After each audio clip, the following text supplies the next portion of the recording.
Greetings, welcome to Facts About Everything. I'm your host, James Egan. James Earl Jones is considered by many to have the greatest voice in acting history. He's probably played the greatest father in a movie and the worst father in a movie. Remember who you are.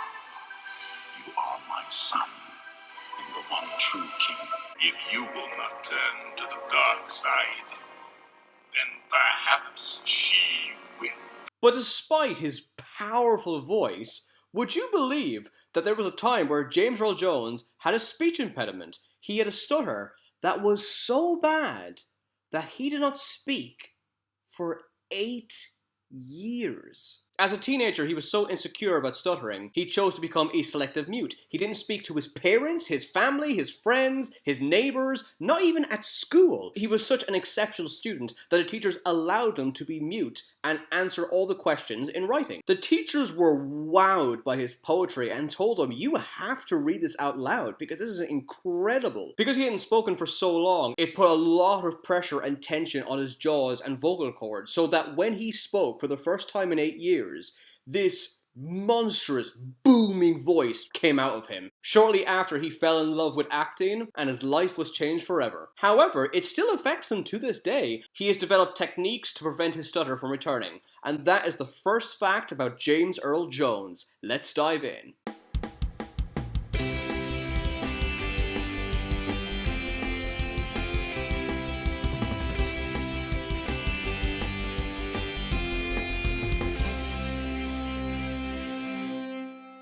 He was supposed to sing the song "To Be King" in the 1994 film The Lion King. However, the song didn't suit his voice. He says, "This is CNN" at the beginning of the CNN broadcast. His death was announced by mistake in April 1998. The deceased was actually James Earl Ray, the convicted killer of Martin Luther King. He has Native American and Irish ancestry. He is the first African American actor to play the American president on film, doing so in the 1972 film The Man. He portrays Thulsa Doom in the 1982 film Conan the Barbarian. At one point, he asked a priestess to jump to her death. At the time, it was the world record for the longest free fall by a woman. The fall was 182 feet. When he first read the twist in Star Wars Episode 5, The Empire Strikes Back, the first thing he thought was, He's lying.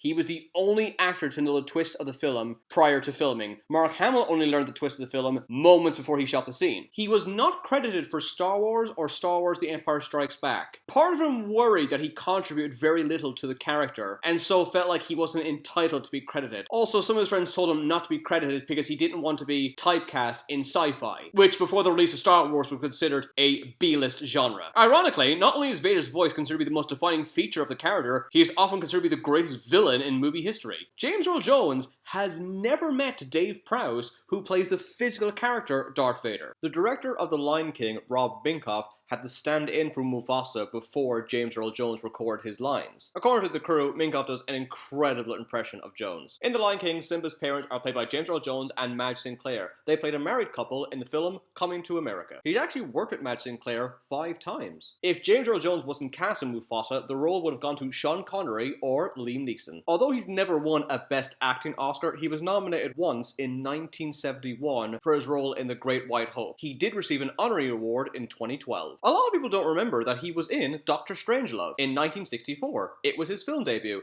James Earl Jones was cast after Kubrick saw him in a production of The Merchant of Venice. George C. Scott was in the same production, who was also cast in Dr. Strangelove. If James Earl Jones refused to reprise the role of Darth Vader in Rogue One, the character would have been written out of the story. He auditioned for the role of Tom Robinson in To Kill a Mockingbird. Despite voicing the most famous villain in movie history, he was only paid $9,000 for providing the voice of Darth Vader in Star Wars.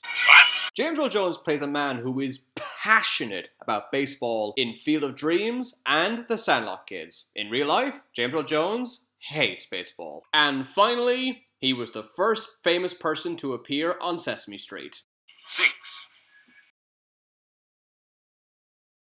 7, 8. Thanks for watching. Don't forget to subscribe. Let me know what other famous actors you want me to do, and I'll do a video as soon as possible. Special thanks to these fine people for all their help.